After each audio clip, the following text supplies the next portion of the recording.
하나님 아버지, 오늘도 거룩한 주님의 날을 허락해 주시고 또 저녁 찬양 예배로 주 앞에 나와 영광 돌리게 하심을 감사드립니다.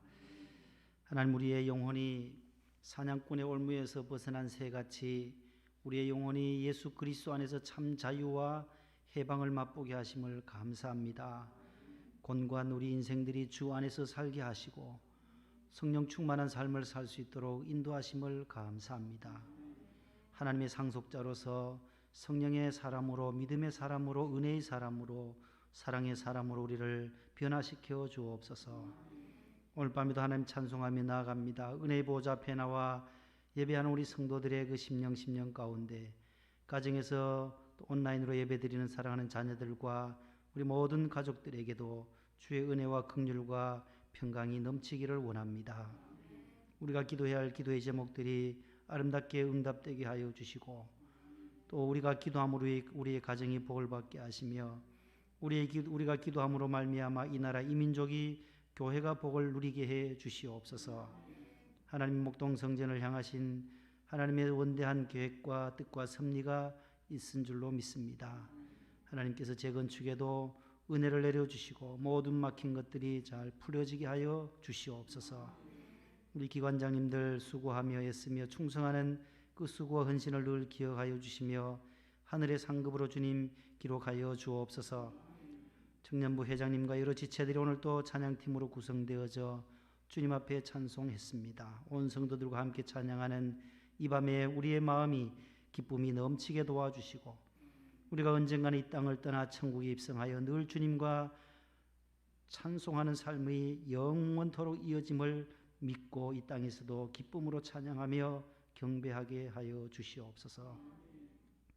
몸이 불편하신 분들, 성도님들 주님이 싸우니 주님께서 치료의 광선을 베풀어 주옵시고, 공부하는 자녀들의 앞길을 인도하시사 시온의 대로로 주님 축복하여 주옵소서.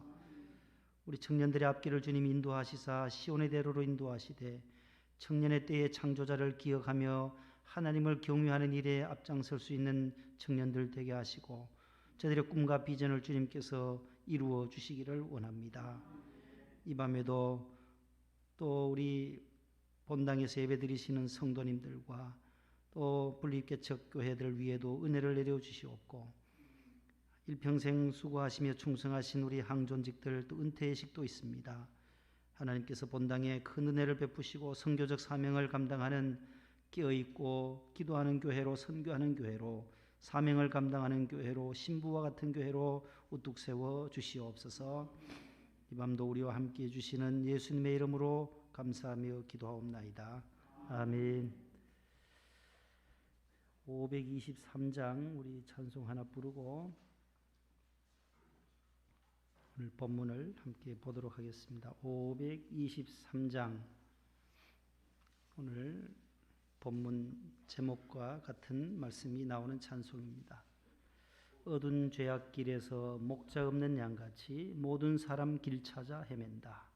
자비하신 하나님 독생자를 보내사 너를 지금 부르니 나오라.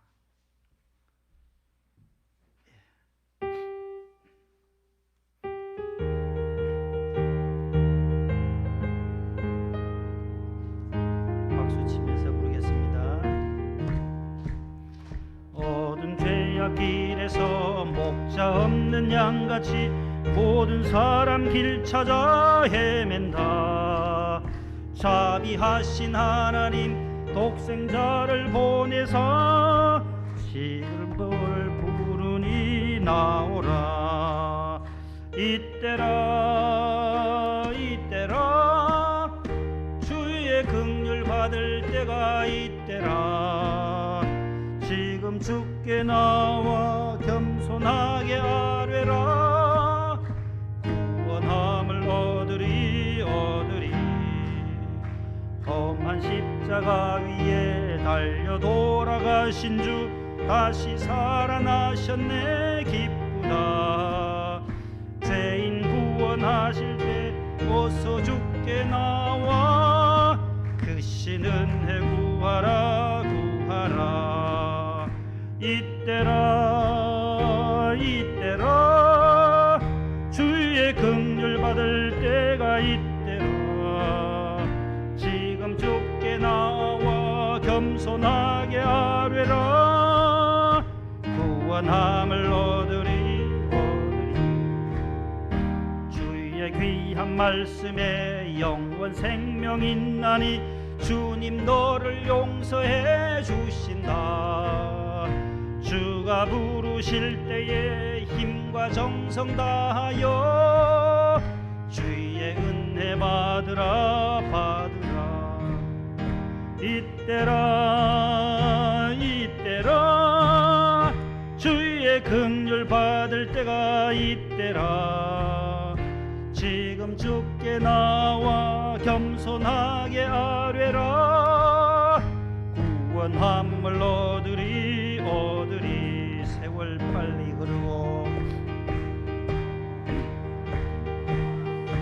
너희의 영혼 오늘 밤 떠나도 주의 구원 받으면 천국에서 영원히 주와 함께 살리라. 할렐루야. 이때라 주의 긍휼 받을 때가 이때라. 지금 주께 나와 겸손하게 아뢰라. 구원함을 얻으리. 할렐루야. 마태복음 제9장 35절로 38절까지입니다.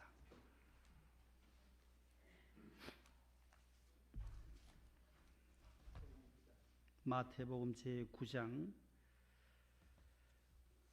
35절로 38절까지 신약성경 14쪽에 있습니다. 한 절씩 교독하겠습니다. 예수께서 모든 도시와 마을에 두루 다니사 그들의 회당에서 가르치시며 천국 복음을 전파하시며 모든 병과 모든 한 것을 고치시니라.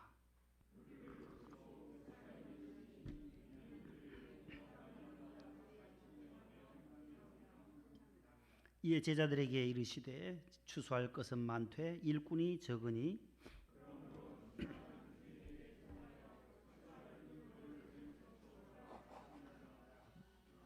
아멘.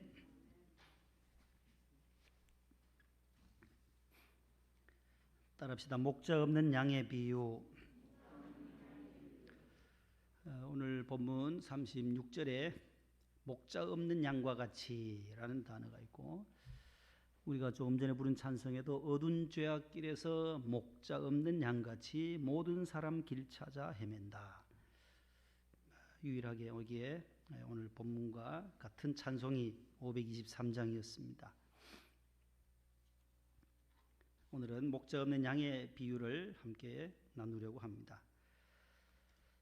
오늘 본문을 통해서 예수님은 당신 자신을 무엇으로 비유하느냐 하면 목자라고 말씀하고, 또 그리고 우리 인간들을, 그를 따르는 제자들을 무엇으로 비유하느냐 하면 양으로 비유해요. 따라서 예수님은 목자이시고 우리는 양이다. 그 비유를 오늘 말씀하세요. 양이라고 하는 이 단어는 sheep이라고 하죠. S-H-E-E-P. 양과 목자는 어근이 같아요. 목자는 S-H-E-P-H-E-R-D라고 그래요. shepherd라고 그래요. shepherd. sheep, shepherd. 목자와 양은 뗄래야 뗄 수 없는 관계예요. 영어 단어도 마찬가지일 뿐만 아니라 목자와 양의 관계는 절대 분리할 수 없는 불과 분리의 관계를 성경은 말씀하고 있어요. 유대 나라에는 모든 것이 이 목축이 그 직업이 목축업이에요. 이스라엘은 유목민들이에요. 우리가 잘 아는 믿음의 조상 아브라함과 이삭과 요셉, 그 모든 그 믿음의 조상들의 그 직업이 뭐냐 할 때 창세기에 나와요. 창세기 46장으로 한번 가보실래요? 창세기 46장에 가보면 아브라함과 이삭과 야곱과 요셉, 그 모든 믿음의 선조들의 직업이 나와요. 야곱이 이제 아들 요셉이 총리로 있는 애굽에 내려갔을 때에 요셉과 아버지 이스라엘 야곱이 이제 만나게 돼요. 창세기 46장에 보면 28절부터 그 34절에 그러한 내용들이 나와요. 거기에 그 조상들의 직업이 나와요. 이것을 알게 되면 더 쉽게 우리가 오늘 본문을 이해하는 데 도움이 될 것입니다. 46장에 보시면 이제 야곱 일행이 애굽에 도착해서 요셉을 만나는 거예요. 28절에 야곱이 유다를 요셉에게 미리 보내어 자기를 고센으로 인도하게 하고 고센 땅 다 고센 땅에 이르니 요셉이 그의 수레를 갖추고 고센으로 올라가서 총리 요셉이 이제 가서 마중 나가는 거예요. 그의 아버지 이스라엘을 야곱이죠. 야곱의 이름을 이스라엘, 성경에 이스라엘이 야곱이고 야곱이 이 환도뼈가 부러지면서 너의 이름을 이스라엘이라 해라 했잖아요. 이스라엘 아버지 야곱을 맞으며 그에게 보이고 그의 목을 어긋 맞춰 안고 얼마 동안 울매 이스라엘이 야곱이 요셉에게 이르되 네가 지금까지 살아있고 내가 네 얼굴을 보았으니 지금 죽어도 조카도다.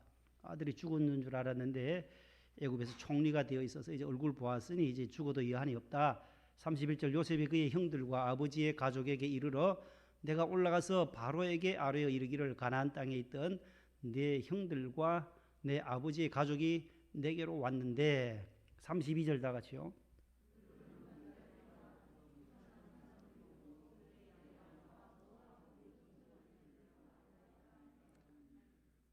뭐 하는 자들이래요? 목축하는 사람들이다. 아브라함, 이삭, 야곱 모든 믿음의 조상들은 그래서 양과 소떼를 몰고 왔다는 거예요. 바로가 당신들을 불러서 너희의 직업이 무엇이냐 33절에 묻거든. 34절 다 같이요.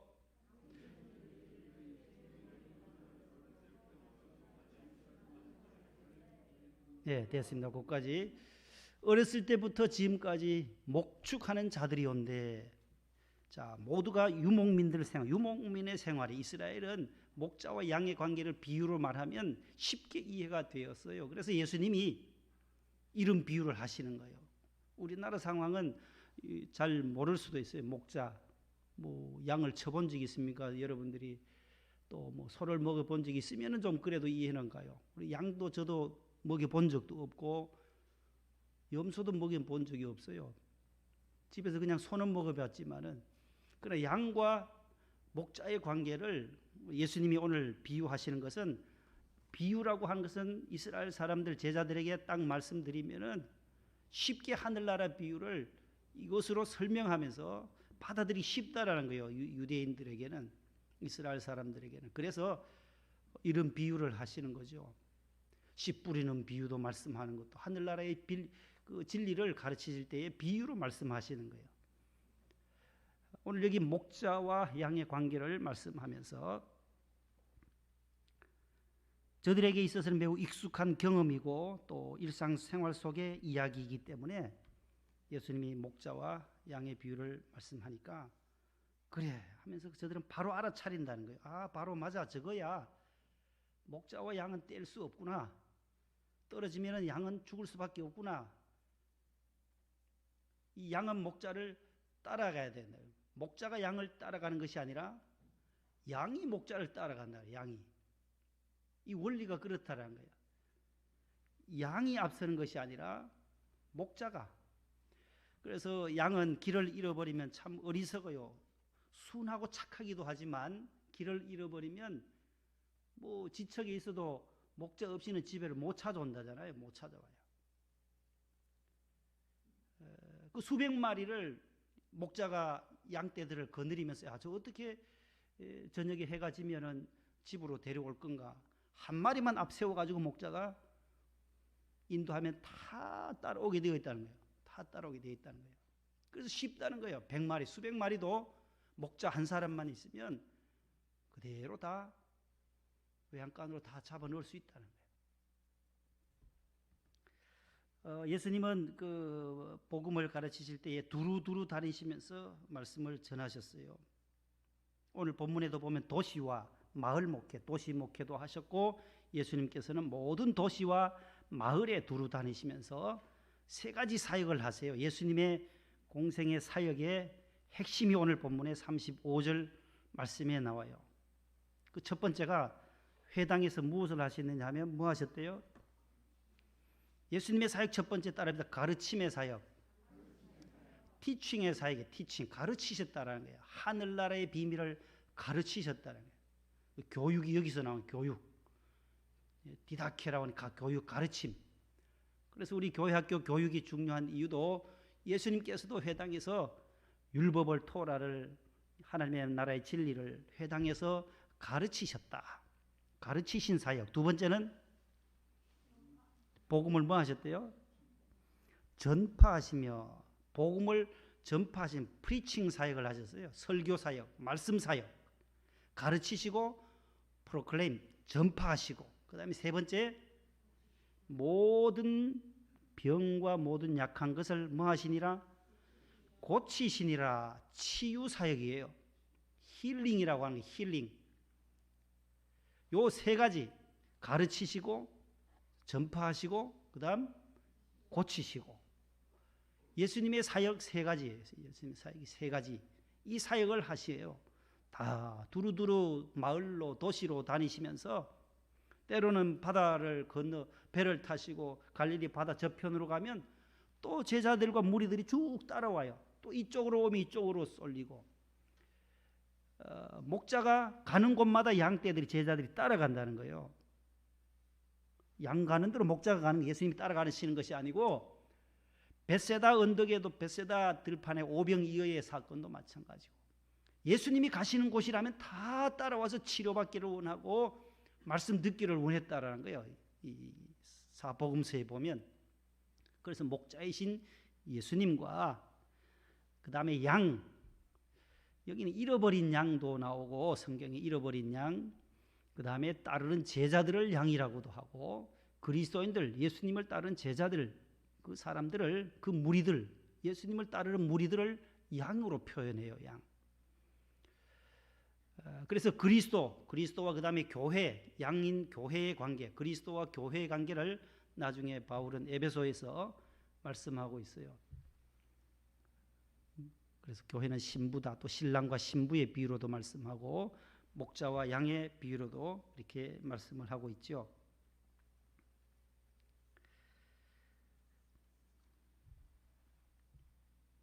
요한복음 4장에 보면 우물가에 나온 그 한 여인을 1대1로 전도하실 때도 말씀으로 하시고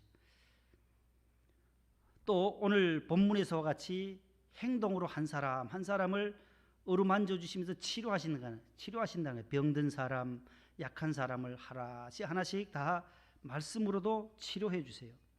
가르치시고 터치해서 만져주시면서 치료해 주실 때에 그 목자의 심정이 어떠했겠냐라는 겁니다.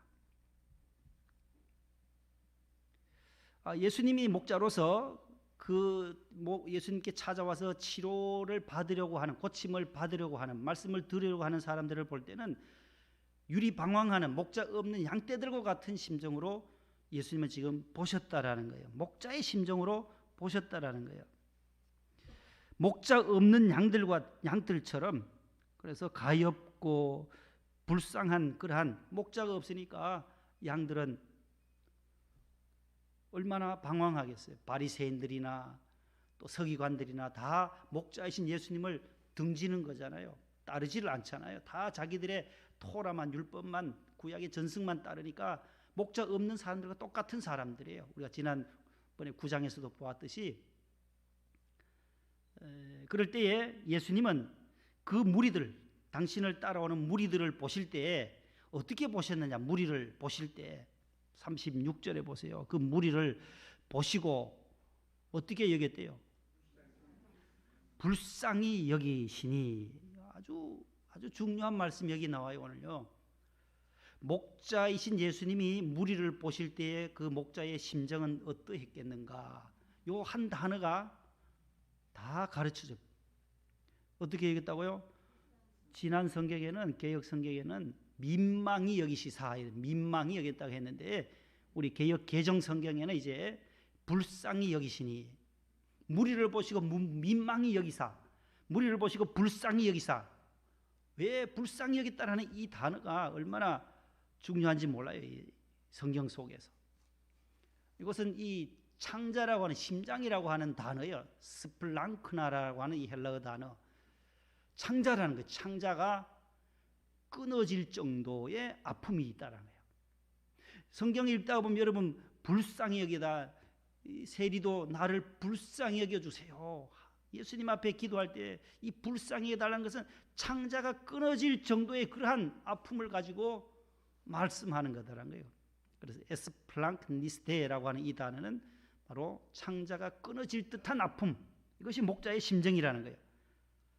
무리를 보니까 너무 가슴이 아프다는 거예요. 목자 없이 방황하는 저 무리들, 서기관들, 바리새인들을 보니까 불쌍히 여긴다라는 거예요. 이 말씀을 다른 표현으로 하면은 우리가 눈물의 선지자, 구약의 눈물의 선지자 하면 누구예요? 예레미야예요, 예레미야. 창자가 끊어지듯이 아프다는 건데 예레미야서를 한번 찾아보실래요? 예레미야 4장으로 한번 가봐요. 4장 19절에도 그 단어가 나와요.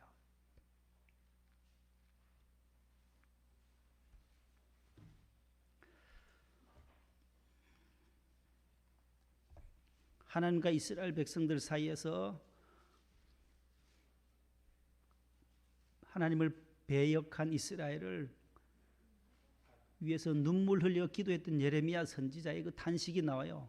1056쪽에 1056쪽에 있는 예레미야 4장 19절 말씀 한번 같이 읽어보겠습니다. 시작.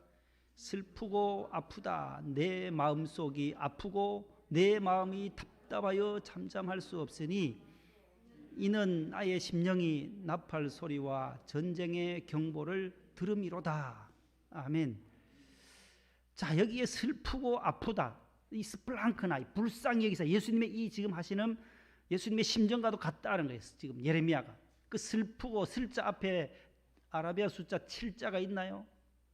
슬자 앞에 7자가 있어요? 있죠? 없어요? 아라비아 숫자 7 성경에 있어 없어요? 슬프고 슬자 앞에 7자를 내려가 봐요. 아래 난하주, 성경에 난하주에 가면은 7번에 가봐요. 읽어보세요. 오른쪽 하단에 내 창자여, 내 창자여, 창자. 스플랑크나 창자가 끊어질 듯한 아픔을 지금 예레미야가 호소하고 있는 거예요. 범죄한 이스라엘을 위해서 하나님 앞에 중보하면서 기도했던 예레미야 선지자의 기도예요. 예레미야 20장으로 넘어가 봐요. 조금만 더 넘어가면 20장 9절에도 그런 표현이 있어요. 예레미야가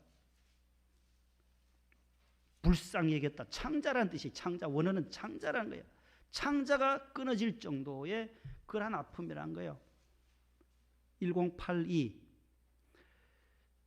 1082쪽에 예레미야 20장 9절 말씀에 내가 다시는 여호와를 선포하지 아니하며 그의 이름으로 말하지 아니하리라 하면, 다 같이요.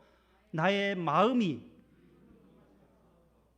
골수에 사무치니 답답하여 견딜 수 없나이다. 아멘. 이 마음이 답답해서 견딜 수 없는 이 심정, 이 불쌍히 여기는 마음이라는 거예요. 예수님이 무리를 보실 때, 목자가 없는 양들의 모습을 볼 때 예수님의 첫 번째 마음은 그 가엾어하고 측은해하는 그 마음, 창자가 끊어질 듯한 아픔, 저들도 목자이신 당신을 따르기를 바라는 그 마음으로 가서 복음을 전했다라는 거예요. 병든 자를 고칠 때도 불쌍히 여기는 마음으로 고쳤다라는 것이죠.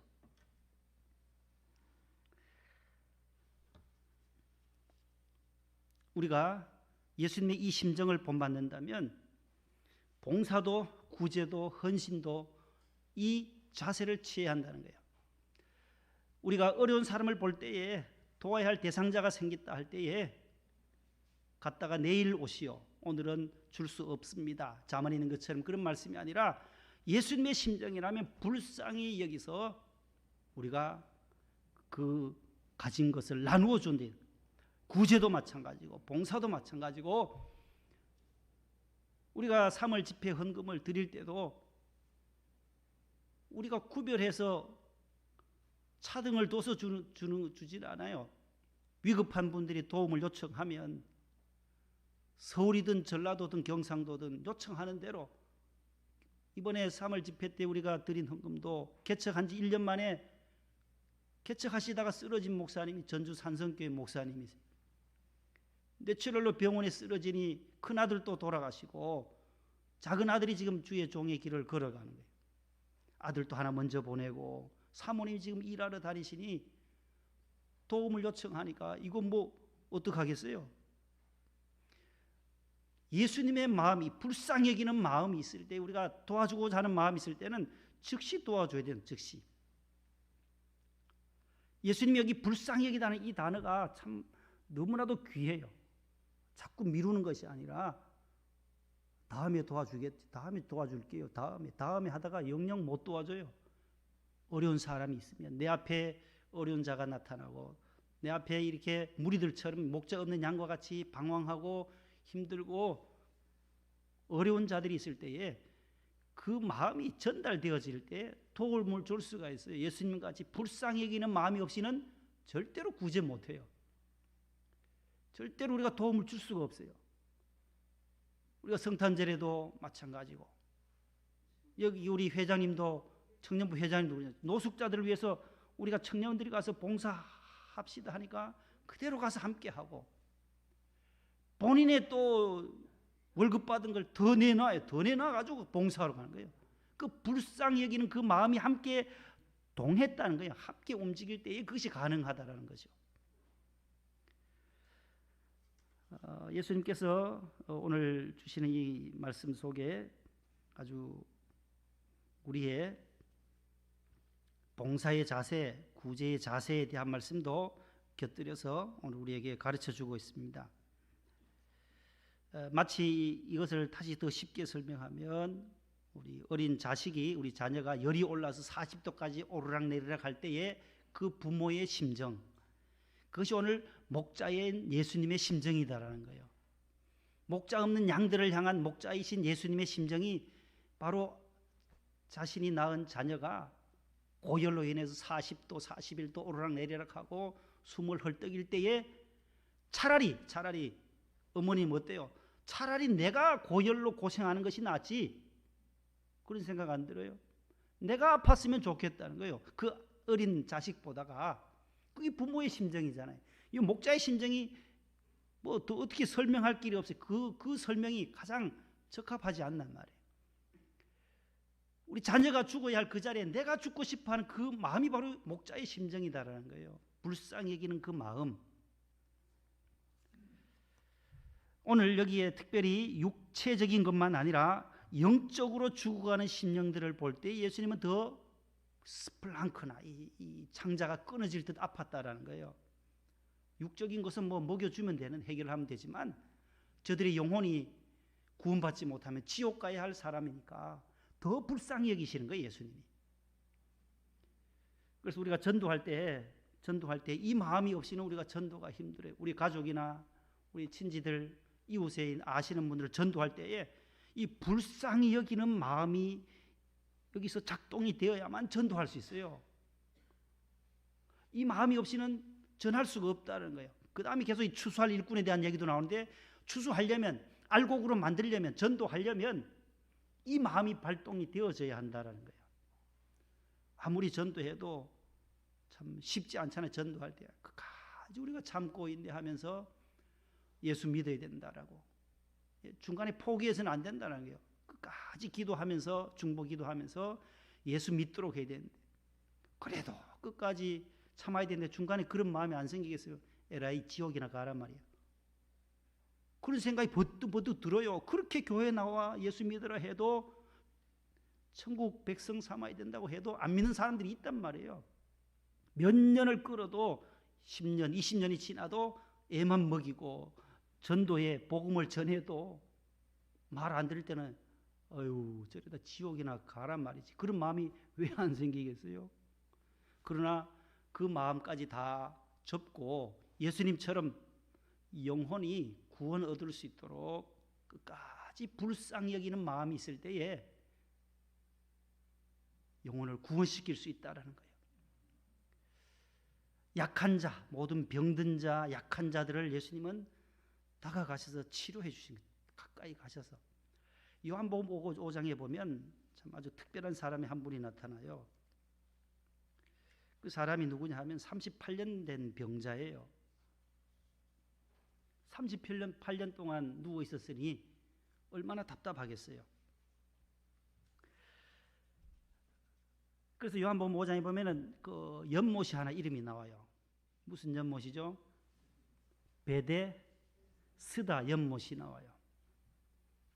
그때 당시에 그 물의 연못에 먼저 뛰어들었던 사람들은 다 치유함을 받은 그러한 소문을 듣고 그 사람도 침상을 그 연못가에 기댄 채 계속 38년을 기다렸다니까요. 그때 예수님이 오셔서 그때 뭐라고 말씀해요?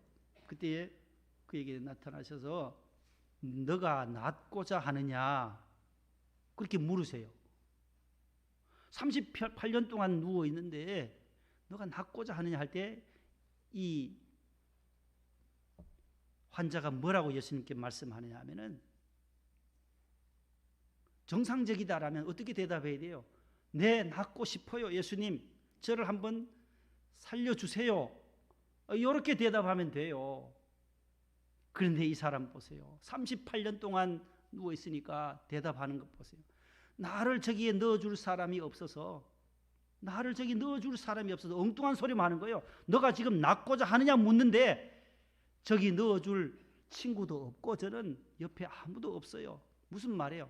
고독하다는 거예요. 고독하다는 거예요. 사람이 아프면 고독해져요. 아무리 건강한 사람이 찾아와서 무슨 말을 해도 잘 안 들어줘요. 아픈 사람에게는 아픈 사람이 찾아와서 위로할 때에 더 쉽게 빨리 받아들여져요.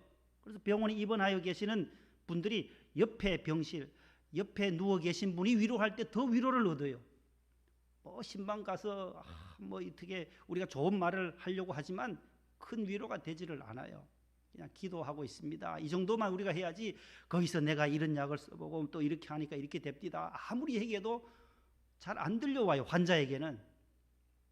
그래서 동병상련이라고 하잖아요. 같은 병실에 있는 분이 한마디 하는 것이 큰 위로가 되고 또 군에서도 전우들이 함께 옆에 있는 전우가 한마디 하는 것이 큰 위로가 되듯이 이 고독한 이 38년 된 병자에게 예수님이 다가가시는 거예요. 불쌍히 여기는 거예요. 불쌍히 여긴다는 거예요. 너가 상처가 마음의 상처가 너무나도 크구나. 엉뚱한 대답하는 거 보니 참 너무나도 고독했구나. 38년 동안 가까이 가셔서 그를 치료해 주는 거예요. 회복시켜 주는 거예요. 예수님은 이 불쌍히 여기는 마음을 통해서 고독한 영혼을 찾아가시고 아픈 자를 찾아가시고 홀로 계시는 자, 홀로 있는 자들, 또 무리들, 목자 없는 양떼들을 향하여 다가가시는 분이 우리 목자이신 예수님이시다라는 거예요. 자, 여러분들이 고독하고 불안하고 아플 때 찾아오셔서 우리를 위로해 주시는 분이 바로 예수님이시요 성령 하나님이신 줄로 믿으시기를 바랍니다. 우리가 살아가는 데 있어서는 우리가 상당한 믿음을 가지고 우리가 살아가잖아요. 우리가 산다고 하는 것은 모든 것은 신뢰, 믿음이 전제되어져 있어요. 버스를 탈 때도 이 버스가 가다가 한강에 안 빠질 거라는 것을 믿고 타는 거예요. 빠질 것을 안다면은 타지를 말았어야죠. 그러나 그 운전수가 음주운전도 하지 않냐고 바른 길로 나의 목적지까지 태워줄 것이다라고 하는 그 신뢰가 있을 때 그 시내버스에 탑승하는 거예요. 지하철도 마찬가지고 음식점에 가서 음식을 먹을 때도 여기에 독약이 들었을까 의심하고 먹는 사람이 있어요? 없잖아요. 다 우리가 믿고 먹는 거예요. 쇼펜하우어 같은 사람은 늘 개를 한 마리 끌고 다니면서 개한테 먼저 먹여본다는 거예요. 개 먼저 먹어보고 안 죽으면 그 다음에 먹었다는 거예요. 원체 못 믿어서 철학자들이니까 의심이 많은 거죠. 은수저, 예전에는 은수저가 있었잖아요. 은수저를 먼저 담궈 본다잖아요. 독이 들었으면 은수저가 어떻게 변하는지 변하나요? 그게요?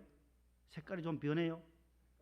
까매진다잖아요. 예전에 어른들이 은수저를 담궈 보고 독이 들었나 안 들었나 확인하고 이제 은수저로 판가름하고 음식을 먹었다는 거죠. 다 의심해서 그런 거죠. 우리가 사는 데 있어서는 이런 믿음을 가지고 사는 것이 우리는 전제합니다. 교수와 학생 사이에도 마찬가지예요. 학생은 교수의 그 가르치는 그 지식을 액면 그대로 받아들일 때에 실력이 향상이 돼요. 교육자와 교인 간의 관계도 마찬가지예요. 교육자의 말을 그대로 받아들이고 순종하면 그의 신앙이 성장할 수 있다는 거예요. 오늘 여기 목자와 양의 관계도 마찬가지예요. 목자이신 예수님을 그대로 순종하며 따라가는 양, 그 양이 가장 좋은 양이다라고, 거기에 행복이 있고 거기에 성장이 있다라고 가르쳐주고 있는 것입니다. 우리가 찾는 목자는 누구이겠습니까? 여호와가 바로 우리 인생의 목자이십니다. 여호와는 나의 목자이시다. 예수님은 또 나는 선한 목자라고 요한복음 10장에서 말씀해요. 그 다음에 이 영혼들을 불쌍히 여기셨고, 그 다음에 37절에 보여요. 이에 제자들에게 이르시되 추수할 것은 많되 일꾼이 적으니. 추수할 것이 많다고 말씀해요. 영적으로 볼 때 지금 당장에 복음을 전하여야 할 때가 되었다라는 것이에요. 복음을 전해서 알곡으로 추수를 해야 되는데, 불쌍히 여기면서 무리들을 보니까 구원받아야 할 영혼들이 많다라는 거예요. 추수할 일꾼들이 필요하다라는 거예요. 추수할 곳이 많으니까 추수할 일꾼들을 모집해야 되는데, 마지막 38절에 추수하는 주인에게 청하여서 뭐라 그래요? 추수할 일꾼들을 보내주소서 하라. 죽어가는 영혼들, 목자 없이 방황하는 사람들을 추수할 수 있도록 여기에 추수할 일꾼을 보내어 주소서. 이거는 기도문이에요. 기도문. 추수할 일꾼을 양성하고 가르쳐서 그렇게 훈련시켜서 만드는 것이 아니라 기도예요. 추수할 일꾼들을 주님이여 보내어 주옵소서. 그럴 때 내가 추수할 일꾼이 될 수도 있고, 이사야 선지자처럼 주여 내가 여기 있나이다, 나를 보내주세요, 나를 보내주세요, 내가 가겠습니다, 그렇게 소명받는 자들도 있기 때문에 기도하라는 거예요. 추수할 일꾼들을 보내어 달라고 간구하라는 뜻이 여기에 담겨져 있습니다. 오늘날 또 목자 없이 방황하는 많은 사람들이 있습니다. 목자이신 예수님이 없이 홀로 살아가는 영혼들, 고독한 사람들, 방황하는 영혼들, 이 세상에도 많습니다. 그 영혼들을 향하여 오늘도 저와 여러분들이 일꾼으로 부름을 받았다, 하나님이 천국 복음의 일꾼으로 나를 써주심에 대해서 늘 감사하면서 예수님처럼 전파하는 거예요. 복음을 전파하고 예수 믿고 구원함을 받으라고, 예수 믿고 천국 함께 가자고 계속해서 중보 기도하고 권하고, 때로는 음식도 사드리고 관계를 잘 맺어서 서로 화목한 관계가 되어서 한번 우리 교회 한번 초청을 하고, 그렇게 해서 교회로 불쌍히 여기는 마음이 있을 때 그것이 가능한, 저 영혼 지옥 가면 어떡하지, 예수 믿어야 되는데, 그런 간절한 불쌍히 여기는 마음이 우리 안에서 창자가 끊어질 듯 아픔이 있을 때에 우리가 복음을 전하는 거예요. 사랑하는 아들아, 사랑하는 딸아, 예수 믿자. 그 말을 할 수 있는 것도 이 안에서 먼저 불쌍히 여기는 그 창자가 끊어질 듯한 그런 아픔에 목자의 심정이 있을 때에 그러한 말이 우리 속에서 나올 수가 있다는 거예요. 그 말 없이는 우리가 전도 일주일 아니 1년이 가도 전도할 수가 없어요. 이 마음이 없이는, 불쌍히 여기는 마음이 없이는 우리가 복음을 전할 방법이 없다라는 거예요.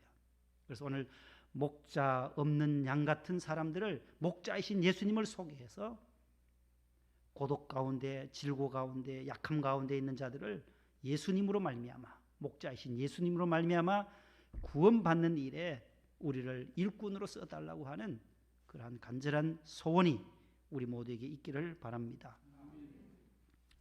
찬송가 495장 부르시고 주님 가르쳐 주신 기도로 예배를 필하겠습니다. 495장 찬송.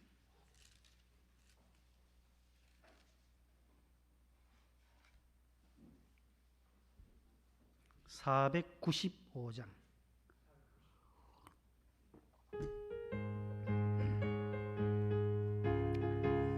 박수 치면서 하겠습니다.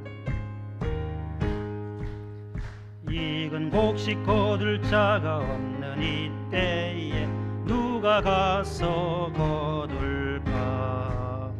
내가 어찌 게으르게 앉아 있을까?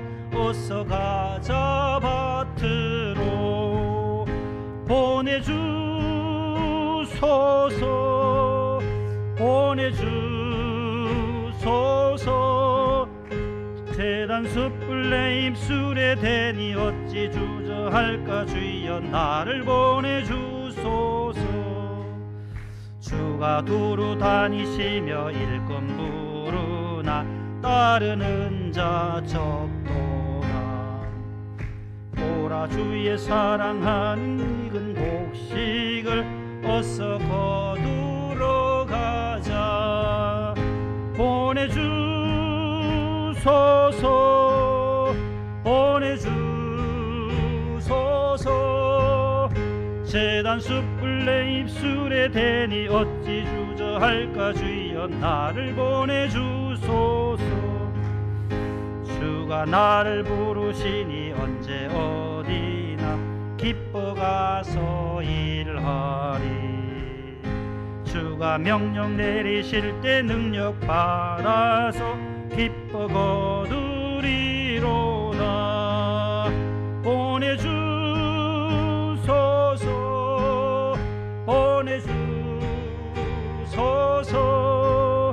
재단 숯불 내 입술에 대니 어찌 주저할까? 주여 나를 보내주소서. 할렐루야.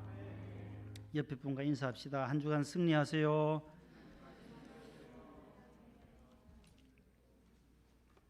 주님 가르쳐 주신 기도로 예배를 마치겠습니다.